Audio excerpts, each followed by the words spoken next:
भन् ए दिल मलाई सुतुक भन् कसले चोर्यो मेरो मन कसले चोर्यो मेरो मन कसले चोर्यो मेरो मन कसले चोर्यो मेरो मन कसले चोर्यो मेरो मन कसले चोर्यो मेरो मन कसले चोर्यो मेरो मन म प्रोसेसहरू जस्तो फरक क्षमता भएका मान्छेलाई अत्यन्तै माया गर्ने मान्छे हो म र मलाई पनि फरक मानिसहरूले नै फरक क्षमता भएका मानिसहरूले झन् बढी अत्याधिक माया गरेको मैले पाउँछु होइन पहिला पहिला कसैले नचिनेर पिर आजभोलि धेरैले चिने तर आफूले जुन चिज अचिभ गरेको छ त्यो त तिम्रो साधना हो एउटा साधना र ध्यानमा बस्ने मान्छेमा कहिले पनि अहङ्कार र घमण्ड हुनु हुँदैन है मलाई चाहिँ पिटी सो त दिजु म सपनामा जतिजनाले पनि मलाई चाहिँ माया गरेर फाइनलसम्म ल्याइदिन्छु अझ दिजुको आशीर्वाद मसँग थियो मेरो मामु बाबाको आशीर्वाद मेरो फ्यामिलीको आशीर्वाद मसँग थियो अनि फिल्ममा चाहिँ रेखा थापाले अफर गर्यो भने के हुन्छ रेखा थापा जहिले नयाँ ल्याउने मान्छे हो यो तिम्रो दिदी बोले होइन अब रेखा थापा बोल्दैछ ओके भर्खरै यो एउटा यत्रो ठुलो सङ्गीतको एउटा महारथी जितेर आउनुभएको हाम्रो प्रोसेसलाई सबैभन्दा पहिला हाम्रो कान्तिपुर फिल्ममा स्वागत छ हस् थ्याङ्क यू नमस्ते सबैलाई म चाहिँ यो कान्तिपुर फिल्मको सिइओ प्रकाश पुरी छु तपाईँको छेउमा ए हजुर अनि हाम्रो छेउमा दिदी हुनुहुन्छ हामी नाटकको एउटा रिहर्सल गर्दैछौँ मिरा भन्ने नाटकको आज रेखा दिदीको माध्यमबाट तपाईँको र हाम्रो पनि भेट हुने मौका मिल्यो हामी जसको लागि दिजुलाई धेरै धेरै धन्यवाद हजुर तपाईँ जस्तै धेरै सपना बोकेका मान्छेहरूभित्र अभिनय सिक्ने कलाकार बन्ने साथीहरू छन् ती सबैजनाको साथ सहयोग सद्भाव तपाईँसँग सधैँ छ अझै धेरै प्रगति गर्नुहोस् धेरै अगाडि बढ्नुहोस् धेरै ठुल्ठुलो प्रोजेक्टमा तपाईँलाई सुन्न देख्न पाइयोस् हाम्रो सधैँ तपाईँलाई शुभकामना छ हस् थ्याङ्क यू सो मच अनि दिदीको एउटा त्यो अस्तिको इन्टरभ्यू हेरेँ नि त मैले उहाँको प्रोग्राममा जानुभएको दुःखै दुःख परे पनि भन्ने गीत गाएको थियो उहाँले कति मिलियन भ्युज गएको थियो हजुरको आशीर्वादले पनि उसलाई काम गरौँ भन्ने मलाई लाग्यो होइन त्यस्तो त ऊ एकदमै प्रोसेस अत्यन्तै त्यसपछि आएर मैले उसको धेरै कुराहरू चेक गरेँ कि गायनमा लोक गायकमा पनि लोक गीतमा पनि त्यत्तिकै पोख्त आधुनिकमा पनि सबै एकदम भर्सेटाइल त्यति मात्र होइन फेरि ऊ त एकदम बबाल क्यारिकेचर गर्नेदेखि लिएर एक्टिङदेखि लिएर ऊ सर्वगुण सम्पन्न रहेछ कि मलाई त पछि पो नोटिस गर्दै गएँ होइन ऊ आफै एउटा यो दुनियाँलाई आफ्नो प्रतिभा देखाउन र यो युद्ध जित्न जन्मिएको एउटा बहादुर हिरो हो होइन मैले त्यसरी लेखेको छु र म चाहिँ जहिले पनि म प्रोसेसहरू जस्तो फरक क्षमता भएका मान्छेलाई अत्यन्तै माया गर्ने मान्छे हो म र मलाई पनि फरक मानिसहरूले नै फरक क्षमता भएका मानिसहरूले झन् बढी अत्याधिक माया गरेको मैले पाउँछु होइन र मैले उहाँहरूको लागि उहाँहरूको छेउमा उभिदिन पाउँदा म पनि जन्मिएको सार्थकता मलाई महसुस हुन्छ कि त्यस कारणले गर्दाखेरि चाहिँ म एकदमै खुसी छु म उसले त्यो दिन चाहिँ बाबु हेर है हारे भने चाहिँ म पनि हारेको थिएँ मिस नेपालमा मलाई यस्तो यस्तो यस्तो यस्तो भएको थियो यस्तो हुनु हुँदैन नि तिमी त अझै तिम्रो लागि प्लेटफर्म भन्दै उसले मलाई भित्र इन्स्टेन्ट फिलिङ चाहिँ यसले जित्छ भन्ने नै थियो तथापि इफ इन केसको कुरा हुन्छ नि त भरे हारिहाल्यो भने सानो भर्खर 18 वर्षको टिनेज छ उसलाई टेन्सन भयो भने या चाहिँ हुन्छ नि कहिले काहीँ इन्जाइटी हुने या हल्का डिप्रेसन जस्तो हुन्छ क्या त्यो कुराबाट म पनि गुज्रेको भएको भएर म टिनेजरमा कति हारेको छु नि त होइन ब्युटी पेजेन्टहरू हारेको भएर अनि उसलाई भन्दाखेरि अँधेर अँधेर मुख लाउँछ फेरि गर्मी भएर अनि उसले अनि म त थाहा पनि थिएन म त राति अब भान्जी सुताउँदै थिएँ होइन मलाई एक्कासी अरू 2-3 जना पत्रकार भाइहरूले के अरे प्रोसेसले त जित्यो नि होइन होला भने कि मैले एक्साइटेड भएर कि यसो हेरेको त ए ल जितिसकेको रहेछ कि म फेसबुक हेर्ने टिभी हेर्ने मौकै कस्तो महसुस भइरहेको छ भन्दा त मेरो भाइ महसुस एकदम खुसी लागेको छ अब सर्वप्रथम त आज म यस कान्तिपुर फिल्म्स एकाडेमीमा आउन पाएँ त्यसको लागि दिजुलाई धेरै धेरै धन्यवाद दिन चाहन्छु पहिला पहिला कसैले नचिनेर पिर आजभोलि धेरैले चिने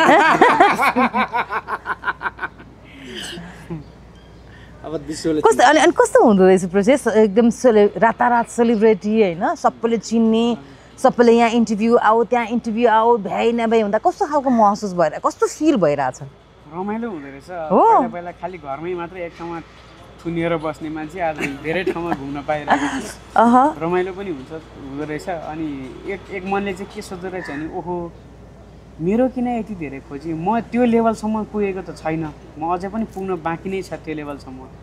तर पनि किन मेरो यति साह्रो प्रशंसा भइरहेको छ भन्ने अचम्म लाग्दो रहेछ तर कस्तो हुँदो रहेछ भने नि प्रोसेस एउटा सफलताको स्वाद चाखिसकेपछि मान्छेहरू फेरि यो जमिनमा हिँड्दैनन् है धेरै मान्छेहरू हिँड्दैनन् तर आफूले जुन चिज अचिभ गरेको छ त्यो त तिम्रो साधना हो एउटा साधना र ध्यानमा बस्ने मान्छेमा कहिले पनि अहङ्कार र घमण्ड हुनु हुँदैन है ओके तिमी युआर स्टिल सेम प्रोसेस तिमीले अझै धेरै गर्न बाँकी छ म यो अचिभमेन्टलाई त तिम्रो मम्मी बुवा तिम्रो ब्रह्माण्ड तिम्रो सोसाइटी जसले तिमीलाई भोटिङ गर्यो जसले तिम्रो जजहरूले तिम्रो भन्नु सरस्वतीलाई सम्मान गर्नुभयो उहाँहरूप्रति कृतज्ञ हुँदै यो के पनि होइन योभन्दा अगाडि अझै धेरै बाटोहरू छन् र आफूले टेकेको जमिन चाहिँ भुल्नु हुँदैन हामी आकाशमा त हिँड्न सक्दैनौँ नि त कतिले उडाइदेलान् कतिले चाहिँ माथि माथि एकदम त यो भइसक्यो त्यो भइसक्यो म के तिमी युआर प्रोसेस ओके त्यो धरातल र त्यो जमिनमा जो मान्छे टेक्न सक्छ र त्यहाँ टेकेर हिँड्छ त्यो मान्छेलाई फेरि कसैले पनि सक्दैन नि त होइन मैले भन्न खोजेको मान्छेले उचाल्नु छन् क्या कतिपय मान्छेले उचालेर यो गरेर त्यो गरेर एकदम हावामा लड्काइदिन्छ नि नलड्किने भन्न खोजेको मैले चाहिँ त्यो अवार्ड लिँदा चाहिँ स्टेजमा चाहिँ कस्तो फिल भयो प्रोसेस जस्तो मेरो पनि फिलिङ छ नि त त्यस्तै म त कति 15 वर्षको थिएँ होइन त्यो अवार्ड लिँदा माई गड मलाई त यस्तो भएको थियो प्रोसेसलाई कस्तो भयो होला भने आई क्यान इमेजिन त्यही पनि कस्तो भएको थियो त्योभन्दा अलिकति अगाडि चाहिँ जस्तो त्यो 5 मिनट पछाडि पाइयो भने त्यसको 2 मिनट अगाडिको टाइममा चाहिँ जब यति धेरै त्यहाँ मान्छेहरू छन् यति धेरैजनाको मेरो आशीर्वाद छ अब 1 मिनट पछाडि विनर घोषणा हुँदैछ म हुन्छु कि हुन्न भन्ने टाइमको 1 मिनट चाहिँ कस्तो फिलिङ्स हुँदो रहेछ ढुकढुक ढुकढुक ढुकढुक एकदम डर लाग्दो रहेछ एक मनले चाहिँ के हुन्छ होला जस्तो लाग्थ्यो अनि एक मनले चाहिँ मेरो दर्शक श्रोताहरू मेरा भगवानहरू जतिजनाले पनि मलाई चाहिँ माया गरेर फाइनलसम्म ल्याइदियो अझ दिजुको आशीर्वाद मसँग थियो मेरो मामु बाबाको आशीर्वाद मेरो फ्यामिलीको आशीर्वाद मसँग थियो त्यो त्यति हुँदाखेरि चाहिँ हुन्छु कि क्या हो जस्तो पनि लाग्दो रहेछ अनि ठ्याक्क विनर घोषणा भएपछि त म ब्ल्याङ्कै भएँ केही सोच्नै सकिनँ मैले त्यो देखिन्छ त्यो भिडियोमा पनि देखिन्छ हजुर मैले अनि सपना हो कि विपना हो जस्तो लागिरहेको थियो मलाई त्यो रियाक्ट नै नगरिरहेको जस्तो देखिन्छ फर्दर प्रोसेसलाई चाहिँ अब भनौँ न मतलब फिल्म लाइनबाट अथवा चाहिँ अन्य उबाट अफरहरू आएको छ गीत गाउनलाई हजुर अब एक दुई ठाउँ कुरा चाहिँ भइरहेको छ भएको छैन भएको छैन भने मलाई झुट नबोलिकन अफर आएको छ कि छैन भनेको कसैले यही फिल्ममा अथवा यो एल्बममा त्यस्तो त्यो फिल्महरूमा त छैन अनि फिल्ममा चाहिँ रेखा थापाले अफर गर्यो भने के हुन्छ रेखा थापा जहिले नयाँ ल्याउने मान्छे हो नयाँ ल्याएको जस्तो हाम्रो तारा दिपक लिम्बूलाई पनि हामीले मैले त्यही भएर मन पराएको त्यसमा हामीले ल्याएको थियौँ हामीले अभिजित सावन्तलाई पनि गीत गाउन दिएको थियौँ इन्डियन आइडललाई पनि मेरोमा चाहिँ प्रायः जस्तो नयाँ नै मान्छेहरूलाई चान्स दिने अथवा मौका दिने या चाहिँ उनीहरूको प्रतिभालाई चाहिँ अझै बढी प्रस्फुटन होस् भनेर चाहिँ रेखा फिल्म चाहिँ जहिले त्यही गरेर आउँछ होइन रेखा थापाले चाहिँ भने यो तिम्रो दिदी बोले होइन अब रेखा थापा बोल्दैछ ओके रेखा थापाले ल बाबु के त गाउँछौ त भन्यो भने के प्रोसेसको रियाक्सन के हुन्छ होला हाँसी गाउँछु भनेपछि यो कस्तो खालको यो के थियो दिदी यो सरप्राइज थियो गाउने दिदीको अब नयाँ फिल्ममा गाउने हो त पक्का हाम्रो नयाँ फिल्मको सङ्गीतकार चाहिँ सुरेश अधिकारी हुनुहुन्छ डाइरेक्टर सबीर श्रेष्ठ हुनुहुन्छ मैले उहाँहरूसँग कुरै नगरिकन मैले मेरो मनबाट किनभने मैले प्रोसेसलाई चाहिँ एकपल्ट फिल्ममा यति राम्रो स्वर छ मैले फिल्ममा मौका त होइन यो तिमीलाई मौका दिइरहनु पर्छ जस्तो मलाई लाग्दैन तर मेरो रेखा फिल्म्सको हिस्ट्री हेर्ने हो भने चाहिँ मैले जहिले पनि नयाँ प्रतिभालाई जहिले पनि रेखा फिल्म्स चाहिँ स्वागत गर्ने कम्पनी हो रेखा फिल्म्स रेखा थापाको मात्र होइन रेखा फिल्म्स आम दर्शक र आम प्रतिभावान मान्छे जसलाई आफ्नो प्रतिभा प्रस्फुटन गर्न मन लाग्छ उहाँहरूको लागि खुला मञ्च हो रेखा फिल्म्स त्यस कारणले मैले चाहिँ तिमीलाई आज अफर गर्नु पर्यो भनेर पनि बोलाएको के त्यही हो सरप्राइज ओ माई गड कुन शब्दले थ्याङ्क यू भन्नु दिन्छु हजुरको कुन शब्दले वर्णन गरौँ म हजुरको सबैले क्ल्याप गर्नु पर्यो त अनि ल गर्छ एकदमै बधाई विशेष मलाई चाहिँ पिटी सो त दिन्छु म सपनामा छ मैले त्यही भन्नको लागि किनभने मैले धेरै गीतहरू सुनेपछि he is the perfect one एकदम उहाँले प्रोसेस जस्तो भनौँ न मानिस अगाडि आउनुपर्छ भन्ने मेरो यसै पनि विनर हो होइन त्यो त अगाडि नै छ तर फिल्मको पनि प्लेब्याक सिङ्गरको रूपमा धेरैभन्दा धेरै स्थापित भएर एकदमै प्लेब्याक सिङ्गिङमा पनि नम्बर 1 भएको हेर्न चाहन्छु म होइन फिल्म सेक्टरमा पनि र सबैको रोजाइमा सम्पूर्ण चलचित्रकर्मीको रोजाइमा प्रोसेस होस् उसको सिङ्गिङ उसको आवाज होस् जहाँ कहीँ गुन्जियोस् भन्ने मेरो चाहना छ र त्यसको सुरुवात चाहिँ रेखा फिल्म्सबाटै गरौँ न त ल है अब यो चाहिँ म सुरेश दाईलाई र सबीर दाई बाहिर जानु भएको छ आएपछि तिम्रो पनि एक्जाम सकियोस् अनि म कन्ट्र्याक्ट गराउँछु ओके डन डन पक्का यो कलाको मन्दिरमा छौ आज धेरै नयाँ प्रतिभाहरू तिमी जस्तै सपना बोकेर यहाँ आएका हुन्छन् आज दिदीसँग यो मञ्चमा बसेर तपाईँहरूको त्यो दिदीले गरेको अफरको साक्षी बन्न पाउँदा मलाई पनि खुसी लाग्यो धेरै म पेसाले स्क्रिप्ट राइटर हो दिदीकै सिनेमा रावण भन्ने सिनेमाबाट पहिलोचोटि स्क्रिप्ट लेख्नबाट डेब्यु गरेको म पनि अर्को प्रतिभा नै हो रेखा फिल्म्सको प्रोडक्ट हो के धेरै छौँ त्यहाँबाट काम गर्न पाएदेखि धेरै राम्रो हुन्थ्यो भनेर जोडिएका धेरै मान्छेहरू छौँ त्यो भिडमा तपाईँलाई पनि स्वागत छ ल हात मिलाउँ हामी पनि है थ्याङ्क यू ल तपाईँलाई रेखा फिल्म्सको गीत गाउने एउटा नयाँ गायक रूपमा अब हामी नेपाली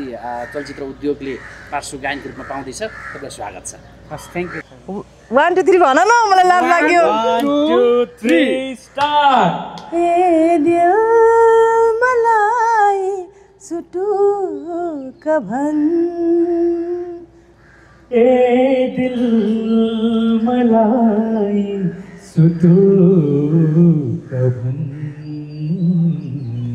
कसले चोर्यो मेरो मन कसले चोर्यो मेरो मन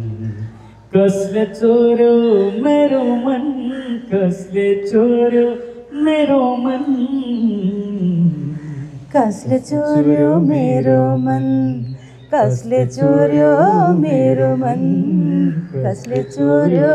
मेरो मन जता हेरौँ हरिया अझै त्यो तिमीलाई भयो नि त होइन जता हेरौँ हरियाली हलचल छ मनभरि खुसियाली चञ्चल छ पिच मिलेन है मेरो सरी तिमी गाऊ जता हेरौँ हरियाली हलचल छ मनै भरि खुसियाली चञ्चल छ कतै मायाको बस्ती कतै मायाको बस्ती कतै कतै अनौठो मस्ती कतै चरीको गीतले चरीको गीतले चोरो मन कि कसैको प्रीतले चोरो मन कसले चोर्यो मेरो मन कसले चोर्यो मेरो मन र जाँदा जाँदै हाम्रो यो मिराको मिरा जेठ 15 गतेदेखि मञ्चन हुँदैछ I like to invite process मेरो फर्स्ट सोमा प्रोसेस अगाडि आएर श्रवण गर्नु पर्यो तिम्रो 8 माबाट होइन अनि त्यसपछि तपाईँहरूलाई पनि यहीँबाट सबैजना आउनुपर्छ ल अनि शुभकामना पनि दिनु पर्यो दिजुलाई अब धेरै धेरै शुभकामना छ मिरा ड्रामाको लागि एकदम फलिफाप होस् अब यही भन्न चाहन्छु सानो मान्छे धेरै बोल्नु त आउँदैन